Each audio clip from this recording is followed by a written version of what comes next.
Hi friends, welcome back to Bhagya's design. तो आज हम सीखने वाले हैं ये सिंपल सा नेक डिज़ाइन। नॉर्मली जब भी हम कोई भी नेक डिज़ाइन बनाते हैं तो उसमें हम बुकरम यानी कि कैनवास यूज़ करते हैं। तो आज हम देखेंगे कि विदाउट कैनवास हम किस तरह से नेक डिज़ाइन बना सकते हैं। तो उससे पहले अगर आप चैनल पर नए हो तो चैनल को जल्दी से सब्सक्राइब कर दीजिए। तो चलिए स्टार्ट करते हैं आज का ट्यूटोरियल। तो सबसे पहले हमें कुर्ती का फ्रंट और बैक पार्ट दोनों कट कर लेना है। उसके बाद हमें लेना है अपना फ्रंट पार्ट। कपड़े को अच्छे से मिलाकर रखना है। फोल्ड साइड मैंने अपनी तरफ रखी है। कुर्ती की फोल्ड साइड पर यानी कि सेंटर पे मैंने एक नॉच लगाया है और नेक विड्थ मैंने ली है 3.25 इंच और वहाँ पे भी मैंने नॉच लगा दिया है। अब जो टोटल लेंथ है वो है 7 इंच, वहाँ पर भी मैं एक निशान लगा दूँगी। के बाद फिर से फोल्ड साइड की तरफ ऊपर से नीचे 3.5 इंच पे एक मार्क करना है। उसके बाद यहाँ पर भी मैं 3.25 इंच पर एक मार्क कर रही हूँ। इन पॉइंट्स को जॉइंट करते हुए एक बॉक्स बना देना है। उसके बाद यहाँ पर हमें नेक का राउंड शेप ड्रॉ कर लेना है। अब देखो, ये हमारे टोटल लेंथ की मार्किंग है और यहाँ पर जो गैप है वो 3 इंच का गैप है। इसका हम सेंटर निकाल लेंगे। अब जो सेंटर निकाला है वहाँ से हम 1 इंच पर एक मार्क करेंगे। इन पॉइंट्स को जॉइंट करते हुए हमें यहाँ पर एक पान शेप ड्रॉ कर लेना है। तो ये हमने नेक का शेप ड्रॉ कर लिया है। अब हम कुर्ती को ओपन कर लेंगे। तो देखो, इस तरह से दूसरी तरफ भी नेक का शेप ड्रॉ कर लेना है। बचे हुए फैब्रिक में से इस तरह से हमें एक पार्ट कट कर लेना है। कट करने के बाद उस पार्ट को हम कुर्ती के नीचे रखेंगे और जो हमने नेक शेप ड्रॉ किया उसके ऊपर हम स्टिचिंग कर लेंगे। तो चलो चलते हैं मशीन पर। तो देखो, ये हमारी कुर्ती है और इसके नीचे हमने जो पार्ट कट किया वो रखा है। दोनों कपड़े की सीधी साइड अंदर की तरफ है।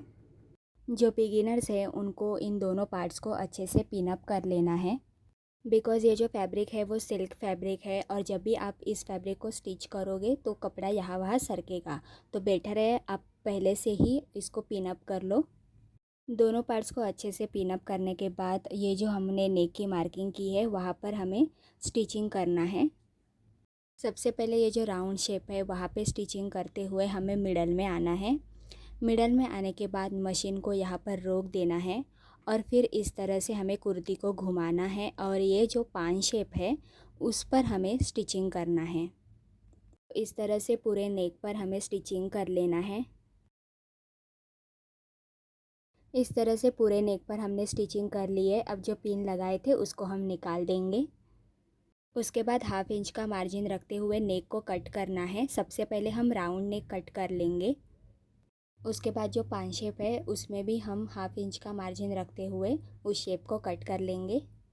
उसके बाद इस तरह से छोटे छोटे नॉच लगाने हैं। पूरे नेक पर नॉच लगाने के बाद जो छोटा वाला पार्ट है उसे हम कुर्ती की रॉन्ग साइड में पलटी कर देंगे। करने के बाद पान शेप के यहाँ पे जो हमने सेंटर में कट लगाया था वहाँ पे इस तरह से 2 कॉर्नर्स हैं, उनको हम किसी भी नोकीली चीज़ की हेल्प से इस तरह से बाहर निकालेंगे।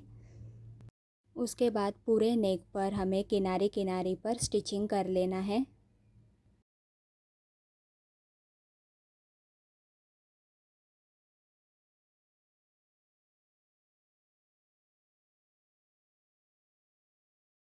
तो इस तरह से पूरे नेक पर किनारे किनारे पर स्टिच कर लेना है। उसके बाद हम कुर्ती को रॉन्ग साइड पलटी कर देंगे। अब ये जो छोटा वाला कपड़ा है उसे हमें साइड से कट कर देना है। ये जो कपड़ा है उसे हमें जितना फ़ोल्ड करना है उतना ही रखना है और अगर बड़ा है तो उसे साइड से कट कर देना है। अब देखो, इस तरह से हमें कपड़े को अंदर की तरफ फ़ोल्ड करना है। इस पर हम बड़े टाके की सिलाई लगाएंगे। थोड़ी सी दूरी पर स्टिचिंग करने के बाद मशीन को रोक देना है। उसके बाद ये जो नीचे का हिस्सा है सबसे पहले उसे हमें इस तरह से अंदर की तरफ फ़ोल्ड करना है। उसके बाद फिर से स्टिचिंग करते हुए नीचे की तरफ आना है। कॉर्नर पर आने के बाद फिर से मशीन को रोक देना है और कुर्ती को टर्न करना है और फिर से स्टिचिंग स्टार्ट करनी है। थोड़ी सी दूरी पर आकर मशीन को रोक देना है और इसके बाद इस वाले हिस्से को हमें अंदर की तरफ फ़ोल्ड करना है।